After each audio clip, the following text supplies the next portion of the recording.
And good morning, everybody. Welcome to FSU Coach Live. My name is Tim Backhurst, joined with a special guest this morning, Reilly Dampeer, who's part of USRowing. Reilly, rather than me kind of giving you or giving everybody your history, would you please just tell us a little bit about yourself and how you got into rowing and what you do now?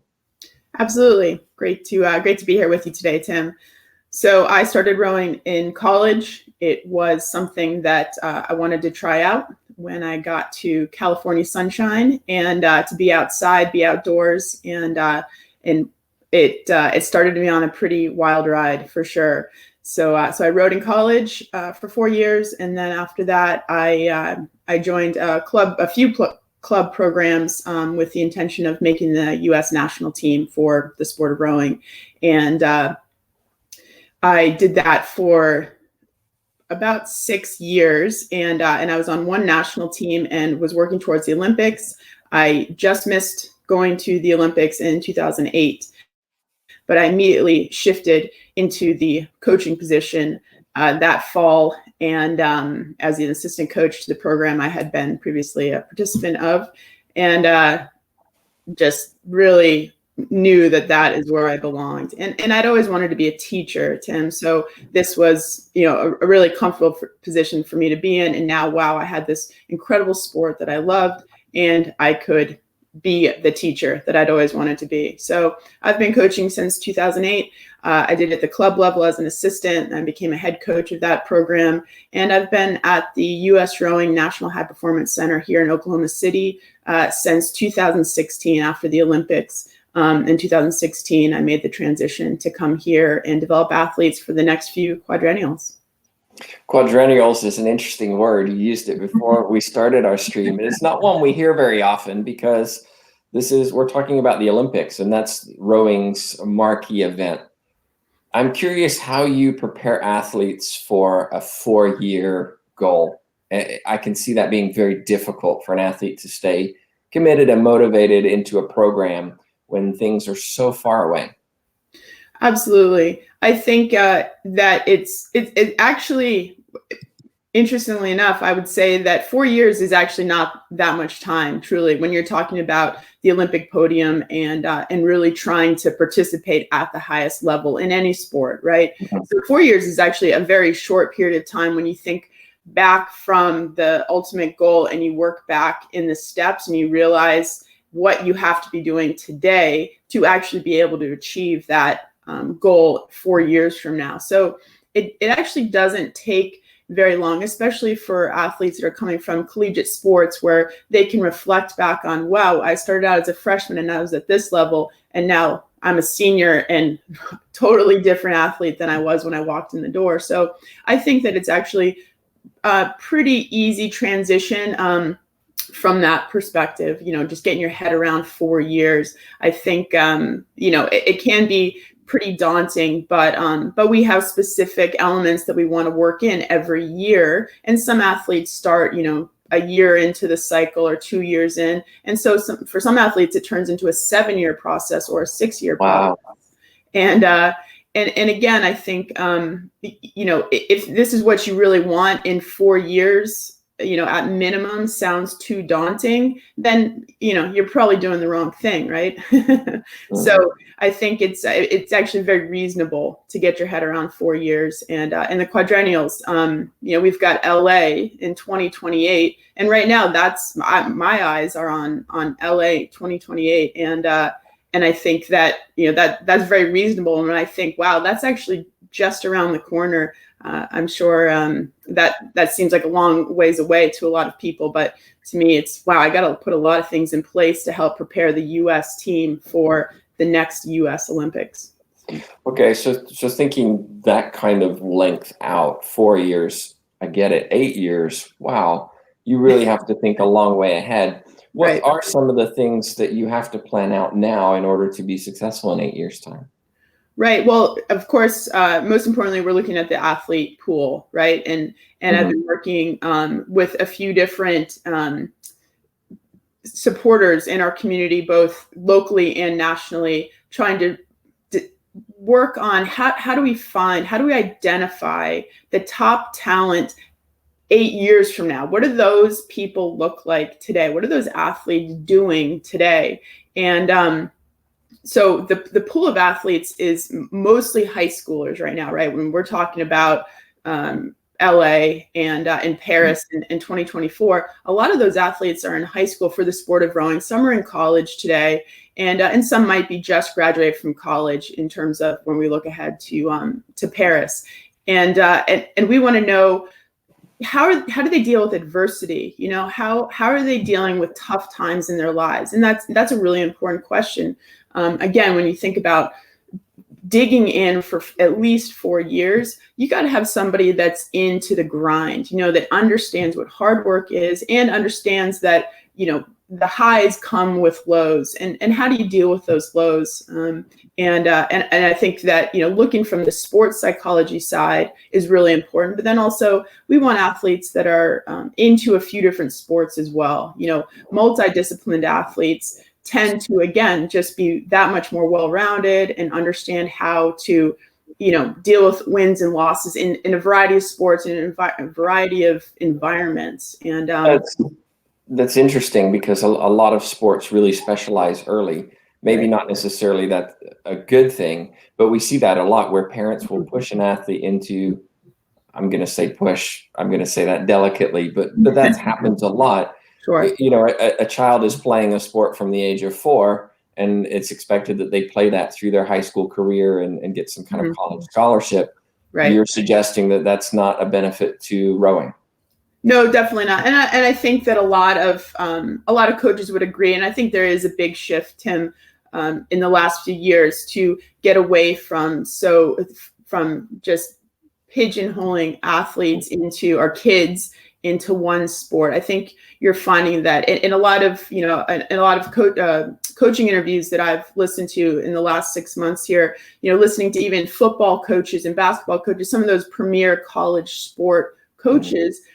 Talk about the athletes that they want to work with. It is the multidiscipline athletes. I think there are, there is a range there, of course, and some athletes will be peaking in their teen years. And so sports specialization would benefit those kids earlier than, say, the rowers who are going to be looking towards the Olympic podium probably in their 20s, if not 30s.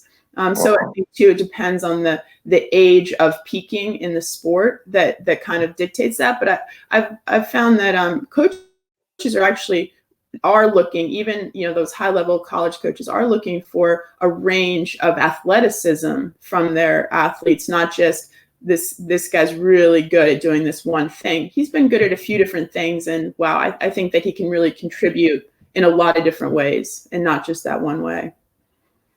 Now, a lot of people maybe think US rowing, it's a USOPC sport. You go to the Olympics, you have these big regattas. Athletes are well paid. They have a good salary and plenty of sponsorships. Is that the case? No, not at all. No, not at all. Most of the Olympic athletes are amateur athletes, right? In every single way that you could possibly define that.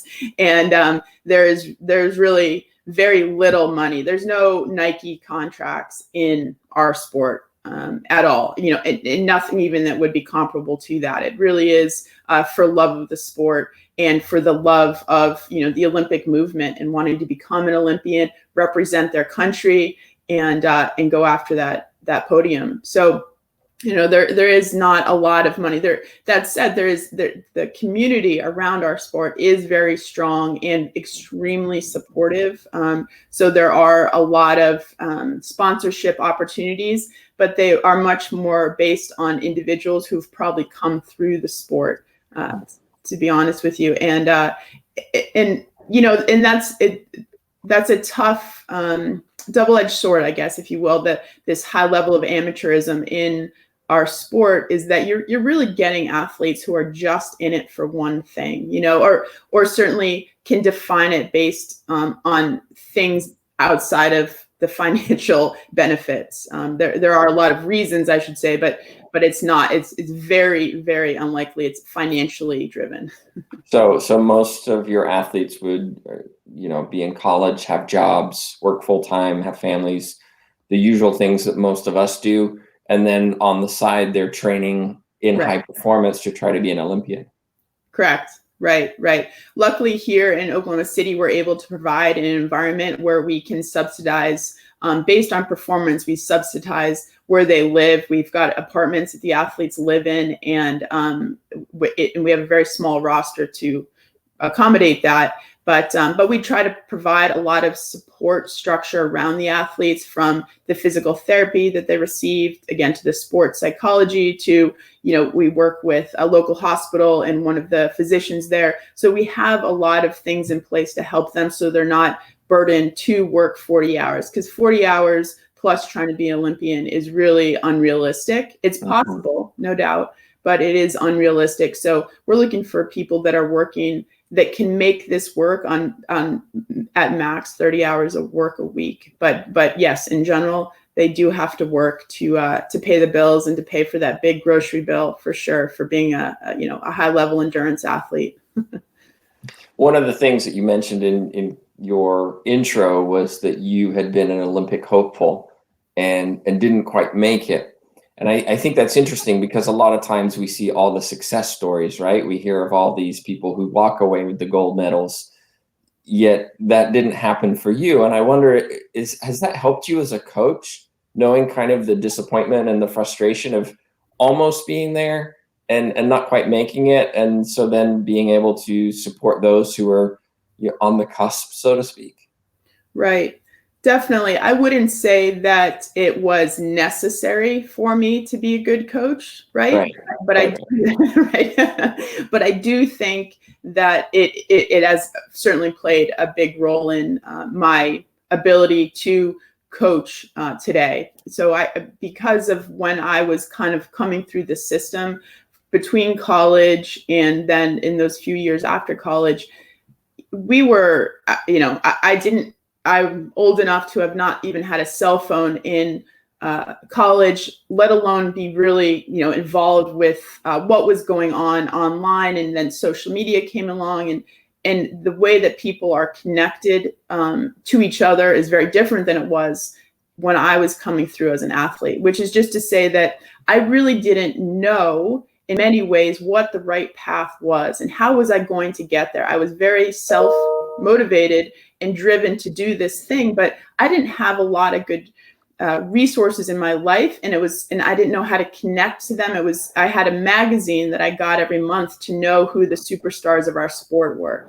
but otherwise I didn't know how to reach out to people or where the best place to train was, where the best coaches were. That kind of information just wasn't available. So I jumped around, and I worked with quite a few coaches actually in those 6 years after college.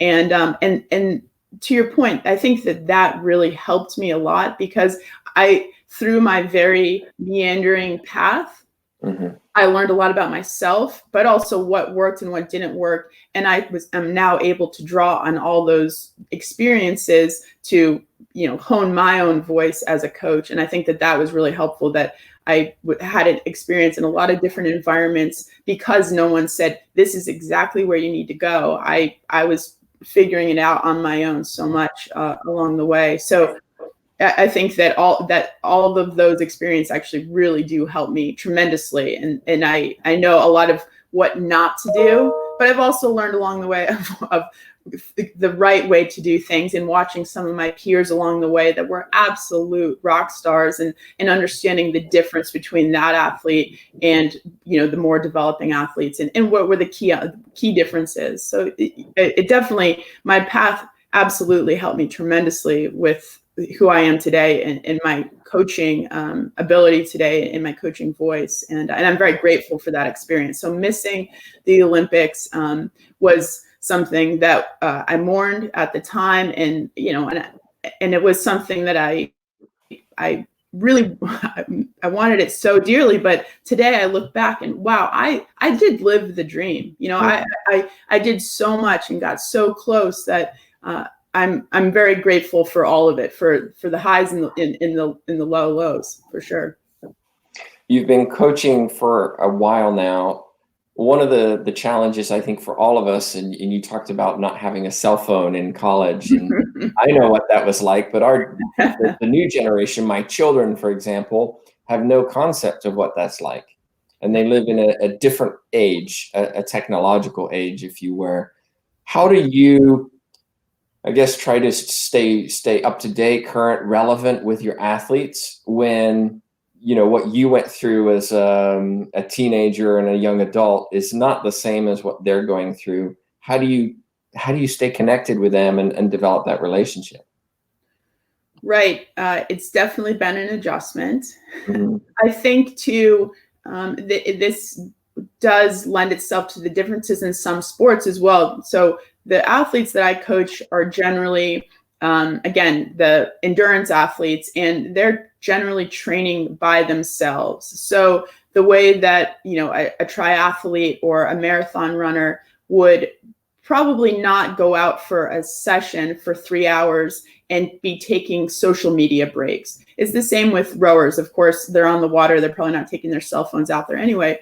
But the kinds of athletes that I work with generally are not the ones that are so tethered to their phones in the way that some other athletes are. So I'd say that I actually have an easier job maybe than some of my peers in terms of staying connected to them, because there's this very strong thread between what they've chosen to do with their lives. Again, because promoting themselves on social media is going to help a little bit, but it's not going to help the way that it would for some other athletes in other kinds of sports, right? So they do use it as a tool, but I wouldn't say that it's significantly changed the way that I need to interact with my athletes. And maybe I've missed it, and I've been so trained over the last few years to adapt to the changes in the reliance on social media. But I think that I use it as a way to promote the program and the development environment that we've created here in Oklahoma City. But in terms of communicating with the athletes, you'll still find me picking up the phone before I text someone, for sure. How do you recruit athletes to your programs? Because it's not like a marathon runner where you have roads to run on. Rowing is quite specific in that you have to have specific locations where you can actually train, right? You have to have a straight Yep. area of water that's calm where people can train, and there aren't too many of those. No. If somebody is in a outside of Oklahoma City, how do you actually get them to actually invest that time and effort into a long-term project such as rowing? Right. So, most of the rowing in the country is along the coasts. There are many, and a lot of the draw is around high school programs and predominantly college programs. So, a lot of the college programs in our country are on the coast, from Washington down to California, Massachusetts down to Florida. So it is still a newer sport in the middle of the country, if you will, in Oklahoma. But this training site has been here for over a decade now, and it's the draw at first was how unique it is, and now what it is that we have developed many Olympians over the years, and with the coaches prior to me coming here, and now we're working on that next generation. And again, as I said earlier, my target audience is a lot of high school age athletes, and where are they going to be when LA comes? So I run camps, and I think that those camps are the best way to introduce current high school and college age rowers to Oklahoma City, because they're used to the coast. They're used to a different environment than, and for better or for worse, it is a very different environment, and I think that a lot of those kids are a little apprehensive. Wait a second, there's rowing in Oklahoma? Really?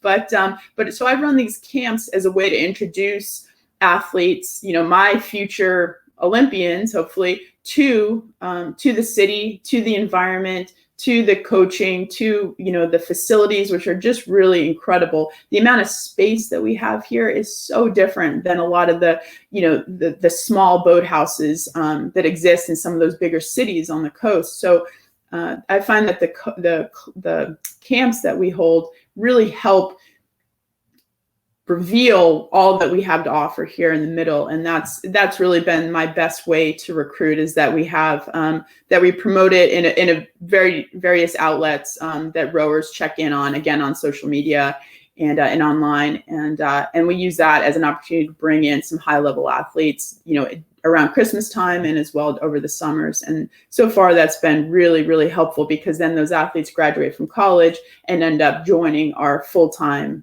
year-round training program, in the pipeline, in the Olympic development pipeline. So you're a performance director. What specifically do you do on a daily basis? I know we're in unusual times, but if we take ourselves out of this moment, what would your day look like? Right. So it's an early morning, again, to accommodate those who do work. It's really helpful just to get the first session of the day out fairly early in the morning. So I usually get up by 6 o'clock, and we're down to the boathouse by 7, maybe a little bit earlier than that, again, depending, but we're up pretty early. And so I've got, my morning preparation process, and then I head down to the boathouse and get things ready for the athletes to arrive. And we run a session, again, usually Monday through Saturday. That first session of the day is on the water, and we're on the water for anywhere from 90 minutes to, 2 hours, 2.5 hours, maybe in a little bit longer than that on Saturday mornings.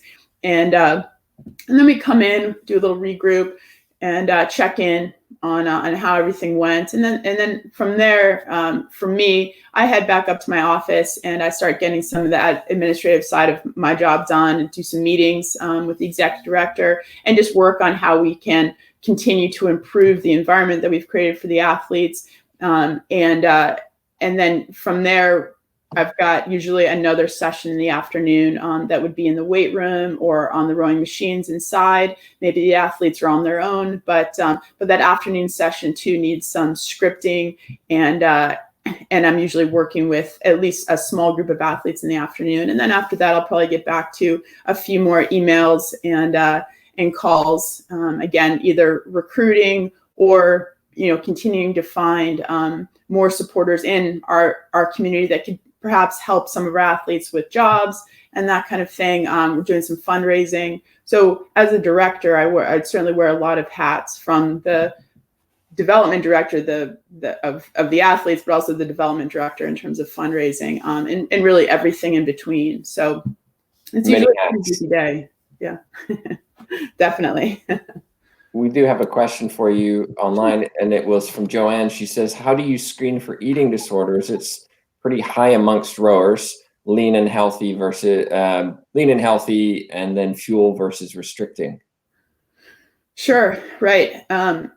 Because the majority of our athletes are heavyweight, and where you see more concerns is with lightweight rowing. So lightweight rowing, we do have some different protocols for the lightweight rowers rather than the heavyweight rowers. But when an athlete arrives, we have them meet with the team physician, and then we've also do a DEXA scan, and we work on just to understand where we're at with the body composition. So we're able to do that on a quarterly basis and check in with them. And we also work with our, just really where their body is. We just want to understand where you are in your current state, how you feel about that current state. And then, so we've got the physician on board, we've got our physio lab, and then we've got a team, again, sports psychologist, as well as a nutritionist. So the nutritionist or dietitian for USRowing works with our team as well. So she is also screening the athletes, through conversation. And if she's got any red flags, then we sit down, we have a conversation, and we're looking at blood panels as well on a quarterly basis for those lightweight athletes. So I think we're monitoring it in that way on a regular basis. And if it seems like it's getting to the point where it's a problem. We pull the athlete, out of the regular training just to really work on them. And sometimes that means going home. Sometimes it means that they're able to, work here with the sports psychologist. But ultimately, I think that we have a good setup, a really good support structure around any concerns that we have with life powers. Yeah.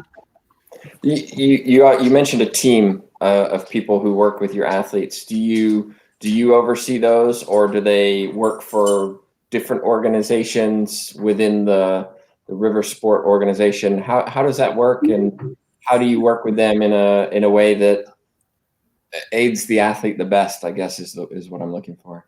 Yeah, right. So none of our current people that I just mentioned, they all work for other hospitals, other clinics. Okay. And again, our dietitian works specifically for the whole organization of USRowing. So she's working with the entire national team, with men and women across the country.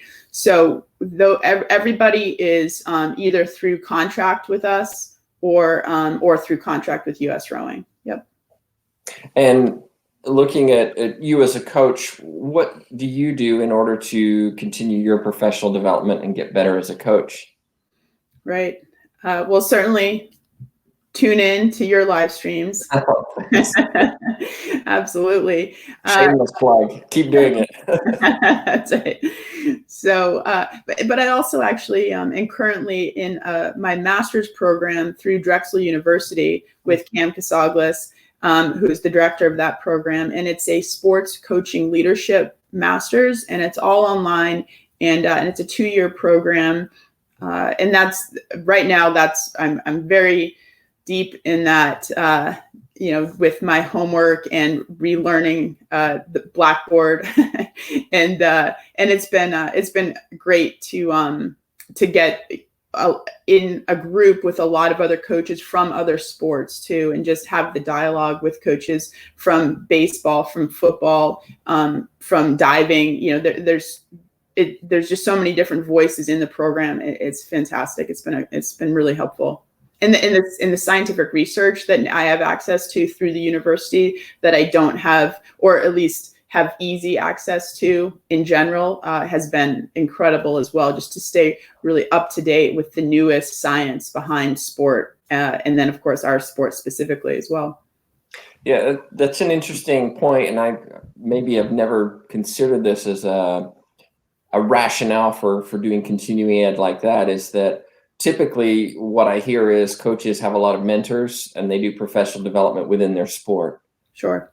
When you're doing a master's like you're doing, you've opened up the doors to hearing different perspectives from different sports, and maybe you learn something new, as opposed to, well, this is how our sport does it, and this is how we've always done it.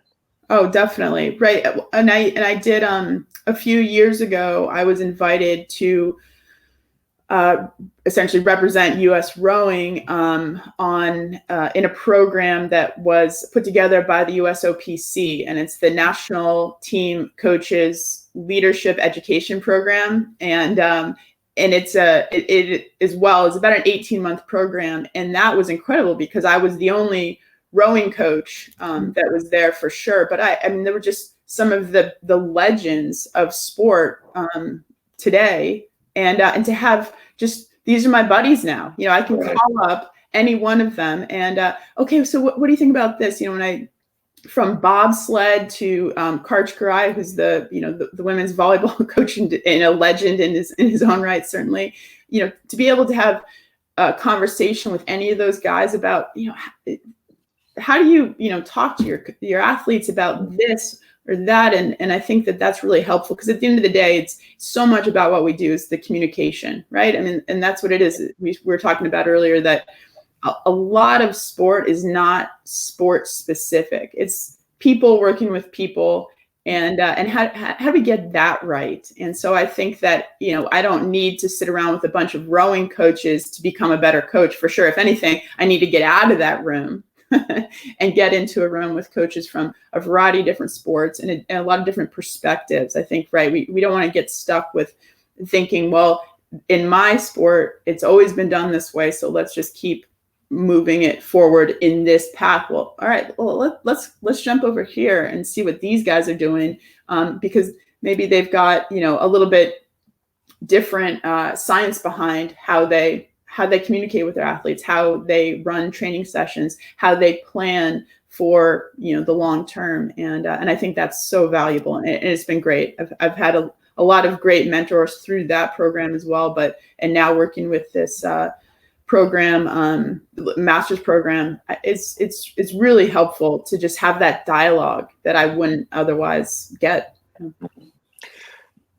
A lot of the questions I typically field are related to, the academic programs we offer. And it's, I want to be a coach, Dr. Baghurst.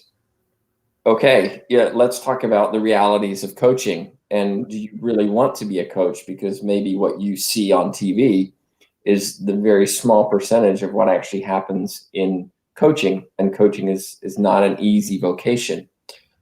Yeah. What are some of the challenges that you experience as a coach in just your day-to-day, in your day-to-day life? Well, I think, as you're taking on, and as Cam is taking on, and other professors around the country, obviously, but to professionalize what we do as coaches, I think is really important and really cool to see that happening right now, that shift in understanding that coaches have and can certainly have a very, very important role in young adults' lives and in adults' lives too, for that matter. But I think that role has in general not been taken really seriously. For a long time, I was asked, so what's your real job? So you coach, but then what's your how do you pay the bills? And this is it. I'm doing exactly what I love, and I do feel very fortunate. But at no point do I take that for granted, or do I see myself as a coach that puts on the hat when the athletes arrive and then takes it off when they leave, and off I go, into something else. It is a 24/7 job for me, and I take very seriously what my athletes have come to me saying, maybe not in the exact words, but they've come and said, I want you to help me become an Olympian. I want you to help me reach the podium. And that's a huge endeavor, and that's a huge responsibility for me as a coach. And I take that very seriously. So if I can do that better, if I can help an athlete achieve that in a different way than I'm currently doing, man, I'm up for it. To always be a student of the sport, but of sport, period. I think it's really important for me to get better, and ultimately for my athletes to be that much better and achieve their goals. So I think that as a coach on a daily basis, it's again being a teacher, and using your all the opportunities that you have available, again, like these kinds of programs to help professionalize how you do that and how you achieve that. And it's not just, a cheerleader on the sideline during game time and then, off and out and, doing something completely different afterwards. It's okay. Evaluating the game afterwards. How could that have been done better? What can we do next time? How can we move forward here? All of that is really important as a coach. And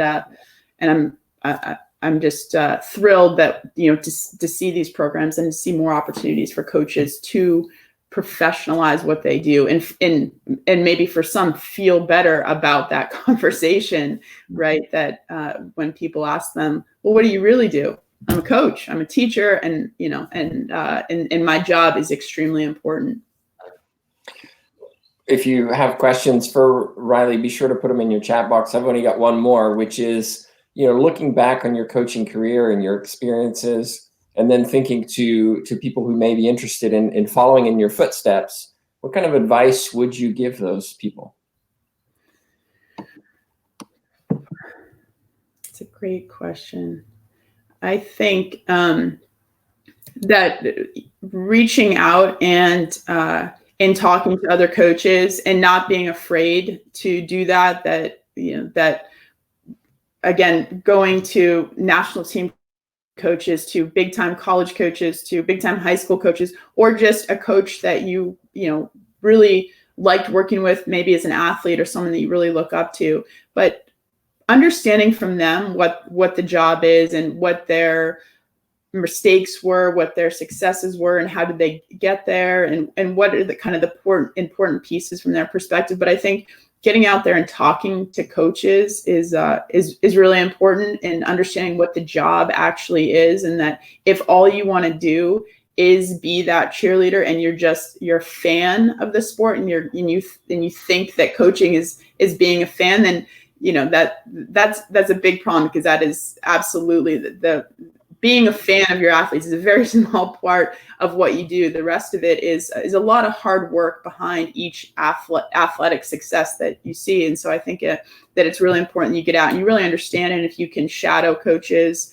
that can be really helpful as well. USRowing does a great job, I think, at making sure that to advance in your coaching education levels, that you need to be mentored by another coach, so that you can really see what the daily is actually like, and are you up for it? That's great advice. Yeah. And I think that segues into, if somebody does have a question for you, or wants to reach out and learn a little bit more about rowing, what's the best way to get in touch with you? Yeah, that would be great, Tim. It'd be great to hear from anybody. I'd be happy to talk about our sport and just coaching in general, in my experience. But the best way to reach me is through email. I think we get started that way. And there's her email address. And I hope you do reach out to Reilly with questions. Reilly, thank you so much for joining me and sharing your experiences. And I hope those watching take something away from this. Me too. I know I have, little selfishly, I'm spoiled because I get to ask the questions I really want to ask. But just a reminder, coming up tomorrow, Carlos Laughlin, he's with FSU football. He's the director of high school relations. So we'll talk about what his job is, how he gets into high schools and talks to high school students about maybe coming and playing for FSU football. So very much looking forward to that. And of course, we've got guests coming up the rest of the week and into next week and beyond. So we hope you subscribe and stick with us as we offer these interviews with everybody. But for now, thanks, Reilly, again. Really appreciate your perspective. So until tomorrow, thanks so much for watching.